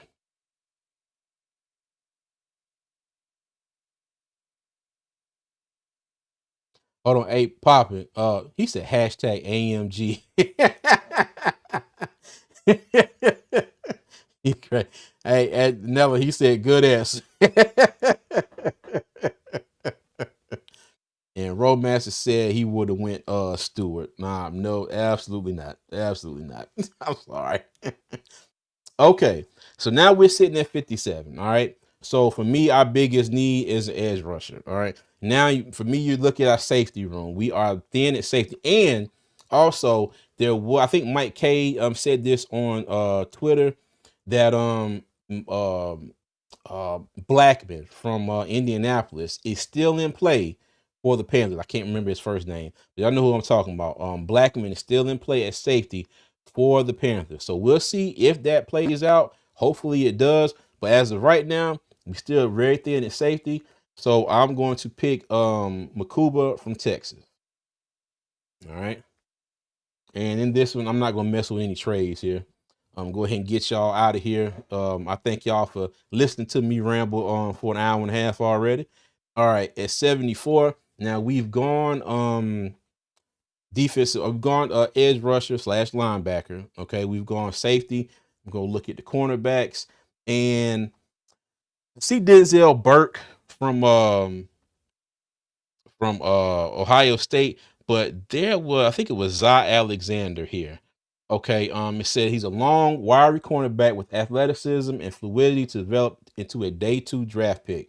The LSU defender shows solid movement skills and flashes upside in coverage, but refining his press technique and maximizing his length will be key to boosting his stock.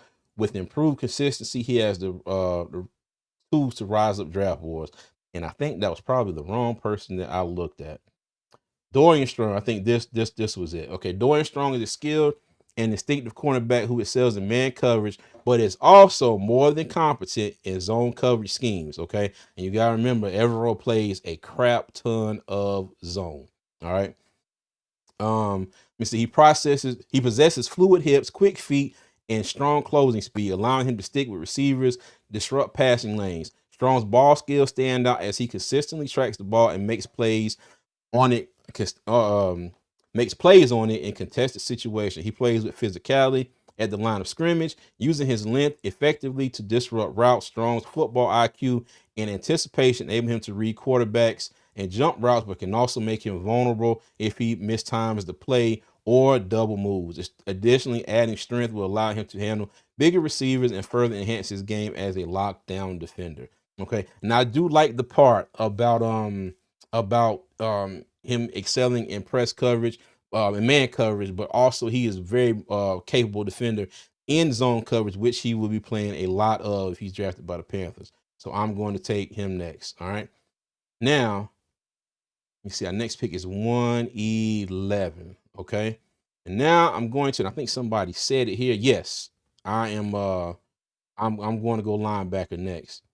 Hold on. Let me see. Probably said keep Roadmaster away from the war room mystery. Bobby said I want Walker to play linebacker. That's it. Interesting. It's only door said 8 for 57. Thank you, sir. Thank you. I appreciate it. Roadmaster Bobby, she probably prefer an M series. Hey, look, man. Hey, let me tell you. You know, hey, look. One of these days here, when this podcast pop off and you know, we go national, maybe get some time with ESPN. I'll have a whole fleet of M series. Yeah. But is it CJ locked the doors? Y'all crazy. Okay. But yeah, at 111. Now, mind you, okay, now 111, I'm gonna look at the linebackers here. You got Smell, I'll have you say it, Monday Jr. from Georgia. And it's wild because on PFF, he's always way down the list. Like way down the list. Okay. But what I will do, I also wanted to look at because we do have 2 picks here, 111 and 114. I did want to go to the wide receiver room and see who is there. Okay, so what I'm going to do, I do like Savion Williams, the wide receiver from TCU here. Okay, because I do think the Panthers will address receiver at some point in the draft. You know, like I said, it's not going to be as high as everybody thinks, but I'm gonna go ahead with Savion Williams here, and then I'm going to switch back over to linebacker, and I like Jack Kaiser out of Notre Dame. And if you read his profile here, it says he's an outstanding coverage linebacker with rare instincts when dropping into coverage. Consistently shows the ability to take away open angles. All right, kind of reminds you of somebody. I'm not comparing them, but kind of reminds you. Zone drops are elite, has a strong feel for spacing and route development while in zone, has the ability to cover running backs at a high level in one-on-one situation, possesses excellent closing speed and great on-ball skills to prevent passes from being completed. A savvy downhill linebacker who doesn't get downhill with much force, but is still able to shed blocks and make plays. Is a good on-field athlete, but hasn't shown the ability to cover sideline to sideline. An effective blitzer who finds creative ways to get pressure on the quarterback. Elite open field tackler who takes great angles to the ball and shows and knows how to finish plays. Kaiser has an outstanding 4.6 career missed tackle rate. All right, that's all I need to hear right there. All right, so we're gonna go linebacker with Jack Kaiser. All right, our next pick is 140. Okay. All right, so to recap my picks: Jalen Walker, linebacker slash edge out of Georgia; Andrew McCuba, safety out of Texas; Dorian Strong, cornerback out of Virginia Tech. We got wide receiver Savion Williams out of TCU, and linebacker Jack Kaiser out of Notre Dame. Okay, now I want to go and take a look at the cornerback room and somebody that I have drafted in quite a few drafts. I know Doug will like this one too. Noah Williams, the cornerback out of California. Okay, I'm going to take him here. All right, and we get down to 146. Now for me, so we got 3 picks left. This is where I might try to double up on some picks. Okay, but also I wouldn't just completely wipe out Carolina taking a offensive tackle, okay, in this draft. If y'all seen one of the other lives I did talk about, is this possibly Taylor Moton's last season with the Panthers? Because he is on the last year of his deal that has been reworked 1,000 times, and he's counting $31 million against the cap. The Panthers said they were fine with going ahead and paying that whole cap hit this season, but does that in any way to anybody say that maybe his time is up, which I don't think it is. But that crossed my mind, and I wanted to get everybody's opinion. And if y'all haven't, all the videos have been transferred over to the quote unquote new channel, so y'all can go back and take a look at that if you want to. But I'm not going to do that right here. But don't rule out the Panthers may be taking a tackle in this draft. Okay. But we're going to go back to let me see. We're going to double up. Okay. Now, mind you, like I said, this is one where Jack Sawyer, and we do this on PFF. Jack Sawyer is gone. He's always gone. And he's still lumbering around here in the 5th round. And I don't think that is going to. I don't think that's going to happen. Okay. But what I will do here, let me see what we got. 3 picks left. But you know what? For the sake that he is there, okay, I'll just go ahead and pick him. All right. What would Rollmaster say? Oh no, 9 Dime said offensive tackle is a must. Rollmaster said we need a tackle anyway, and I never liked that clown left tackle that we have. Oh, somebody Icky. Now mind you, I like Icky. Okay, I think Icky is proven. Okay, think he's improved. He's getting better. Now the person I don't have that much faith in is our backup, Josh Nyman. Okay, now mind you, he did have a couple good games filling in early on in the season. Now mind you, him and Icky. Now when he filled in for Taylor Moton, which I think that was the first game Taylor Moton has missed in his career. But that game versus Dallas with him and Icky, and it was a bad day for everybody. Everybody got their lunch taken away that day, and Dallas had a field day with our tackles. Okay, but yeah, but like I said, don't be surprised if there's an offensive lineman taken somewhere, in this draft. Okay, but let me see. Who did I get? Okay, so I did pick up Jack Sawyer. Okay. Now, if you want to go back, let me see. You know what? Go to offense. Let me see. Hold on 1 second. All right. Double up. No, let me go back to defense. Okay. So we got another edge. All right. So Jalen Walker, linebacker slash edge. We doubled up at Jack Sawyer. Okay. Let me go back to safety.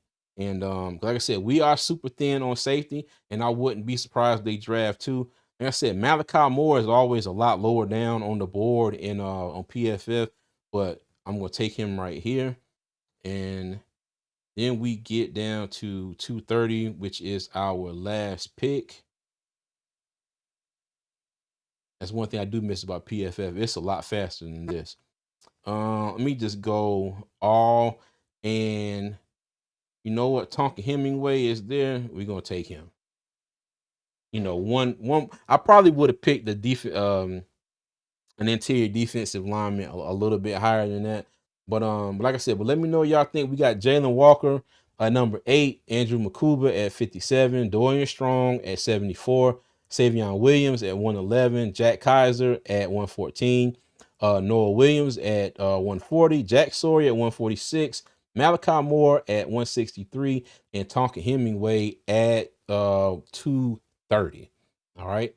So that is our mock draft for today. Roadmaster said Icky can only run block. I tend to disagree with that. I don't think he's not a bad pass blocker. He's not a bad, hopefully he will continue to improve this season, but we'll see. We'll see. He is a good run blocker. He's a better run blocker than he is a pass blocker, but I'm not going to say he's terrible at pass blocking. But yeah. But all right. But I thank everybody for joining me tonight. And before we get out of here, again, okay, we're going to give away one of these cups here real quick. Okay, and they're going to say Carolina's Armchair GM on them. All right. And if you want a chance to enter to win it real quick, type hashtag ACGM into the chat. Hashtag ACGM into the chat. And while I'm doing that, hey man, thank you again, Mr. Hunky Dory. I don't know what to say. He's gifted 10 more memberships for the front office. Okay. If many of you remember, here on this is the old Two Fans in the Stands channel. We had a membership. It was called oh god, what was it called? Dang it. Oh Lord, this time I had one of these, the fan level. It was called fan level. Okay, so the memberships are still here, but I've changed the name to the front office. And I thank you, Mr. Hunky Dory. In total, Mr. Hunky Dory has gifted 30 memberships tonight. And Mr. I appreciate you. I don't know what to say. I hope the guys you come up here for training camp. If you do, dinner's on me, sir. I greatly appreciate you. But thank you, thank you for the 10 gifted memberships. And to everybody that is watching and you're now part of the front office, I welcome. All right. And again, yeah, Doug, shout out to Mr. Hunky Dory. Thank you. Hey, Poppin', I appreciate you, man. Appreciate you. Tell Q and the boys I'm gonna come holler at them real soon here, man. Roadmaster, yeah. Salute to you, Mr. Hunky Dory. Salute. Okay. All right, get a few more minutes here. But yeah. Now you know what? While we wait, I'm gonna give him a few more minutes here. Like I said, hashtag ACGM in the chat, and we'll bring up the giveaway tool here in a second. Yeah, you know what? Hey, you know what, Miss Hunky Door? Yeah, you right, Doug. Yeah. No matter what happens, Miss Hunky Door, I'm gonna send you a cup, and you let me know what you wanted to say. Yeah, and Janelle said absolutely. Absolutely. You let me know what you want that bad boy to say, sir. And I got you covered. I got you covered. Yes. No, no, no. Yeah, we gonna get you a cup, man. We gonna get you a cup. All right. But while I'm waiting for everybody that wants to enter the giveaway here, let me know this. Okay, so the big topic is the draft. Everybody know it's coming up. Okay, what are your definite no's at number 8? Now y'all know mine. I got 2: Tyler Warren and Ted McMillan. Those are my 2. I got 3. And Shamar Stewart. I don't want either one of those 3 at number 8. I don't. I truly don't. Okay, y'all let me know. I'll be giving everybody a second here. What are your absolute? If they pick this person, I'm flipping the table over. Y'all let me know that real quick. Okay. But yeah, for me, Tyler Warren, Ted McMillan, and Shamar Stewart. All right. And let me go ahead and pull up the giveaway tool here. Okay, so I can make sure that it is working correctly. All right, and if it is, there we go. All right, look at God. Look at God. Okay. So if you have typed hashtag ACGM in this chat at any time since this live has started, you are entered to win this cup here. It's gonna say Carolina's orange, and it is in this color. Okay. Now this is not technically processed blue, but it's damn close. It looks a little brighter because I got all these bright ass lights shining on it right now. Okay. But yeah, it's damn close. All right. But yeah, so 9 Dime all the time said Stewart. Um, Doug said QB offensive tackle, not at number 8. All right. And Roadmaster said Tyler Warren. Got you. Got you. Okay. All right, cool. Cool. All right. Well, I don't see any more going on in the chat. So what I'm going to do here is we are going to go ahead and oh no, wait a minute, Carolina Rush. Okay. All right, I give a second here, Rush. And when I see your name appear up here, I'll go ahead and start. Hold on. Did I see somebody Jack Knuckle Hambone? Is that what I saw go across the screen here? Hold on. Let them like I let this run through. Hold on, I gotta see this name here. Jack. Oh, let's see. Oh, Joe Knuckle Hambone. Oh, okay, gotcha. That's still pretty cool though. Yeah. That's still pretty cool. Molee just hold on, let me see. Molee just said that's the cup your wife made. Yeah, yep. My wife made this cup here. Hold on, let me go back here real quick. Yes, my wife made this cup here on her laser. Okay. She has a very big, very heavy laser on the other side of the wall that almost put me in the hospital for a few weeks. Yes. Yes. Yep. But yeah, she makes that. She makes crafts. She does engraving. She does shirts sometimes. Okay, but she does a lot of engraving work. A lot of signs, acrylic signs, things of that nature. She's probably going to be mad at me, but the way I'm marketing her business right now. But to her on the other side of the wall, I'm sorry. Okay, well yeah, but go and check her website out, nelliscreations.com. Nelliscreations.com, and you see the stuff she has on there for everybody. Okay. All right. And thank you, 9 Dime. Hats off to the wife. Yes, if I have one, I take it off. Yeah, I don't have one sitting here. Miss Hunky Dory said, if I see Ted at 8, I need a new computer screen. Panther Boy said, no Mason or Mason Ted or Tyler Warren. Oh, Mason Graham too? Now he won't fall that far. If we got Mason Graham, I wouldn't be mad at that. I wouldn't be mad at that one at all. Tyler Warren is a no from me. I got you, Earl. Okay. Molina said, I want to order one. Okay, hey, we got you. Like I said, nellcreations.com, man. Go check it out. She does. Oh, what now? Oh, okay. Well, you know what, Mo, the cups are currently not on there, but if you want to send me a message, we'll make it happen, okay? Just if you don't win this one, send me a message and we'll work something out. All right. And let me get back to the giveaway, okay? And I'm gonna go ahead, let me hide the comment here and get to getting. Pull up these settings. All right, we're gonna go ahead and start, okay? So we got a total of 9 participants, and here we go.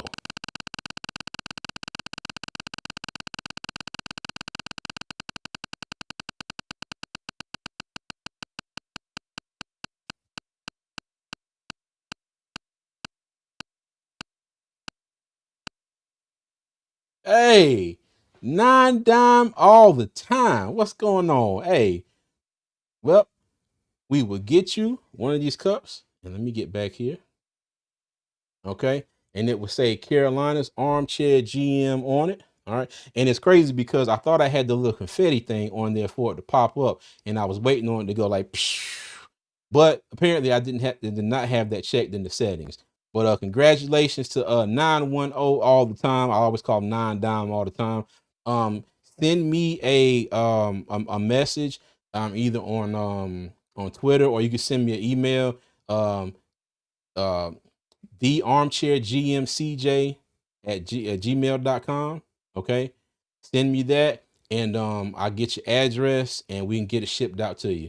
But congratulations. And again, I appreciate everybody who who put the hashtag in to have a chance to win. I thank everybody for joining me tonight. I appreciate all the love and support. Thank everybody for your super chats. Again, thank you, Mr. Hunky Dory, for the gifted subs. I don't know what to say, but you know, we will do something for you. I'm gonna get a hold of it. We're gonna send something down your way. I thank you and I appreciate you. Thank you for everybody in the chat. This was a fun live. Yeah, it was a lot of back and forth, a lot of different opinions, and I love it. I love it. I love it. I love it. Okay. Next live, I'm gonna open up the room, and if y'all want to get up here and come here and chat, kick it with me, I greatly appreciate it. We'll get some different thoughts and opinions on some things going on. But yeah. The kids are off next week, so I think I might go down, take them down there, see the grandma and grandpa for a day or so, and we'll get back to some of this Panthers content. But again, congrats 9 Dime all the time. Thank y'all thank y'all everybody in the chat. Thank y'all for being here. Like I said, it's been a great day. It's been a great night. Been a great week. And like I said, I'm glad to be back where it all started. All right. But you know, one thing that will not change. Okay. As always, Panther Nation, I'm going to leave y'all with 3 things. All right. Number 1, y'all be good. Number 2, y'all be safe. And number 3, as always, Panther Nation, keep pounding Maine. I'll see you.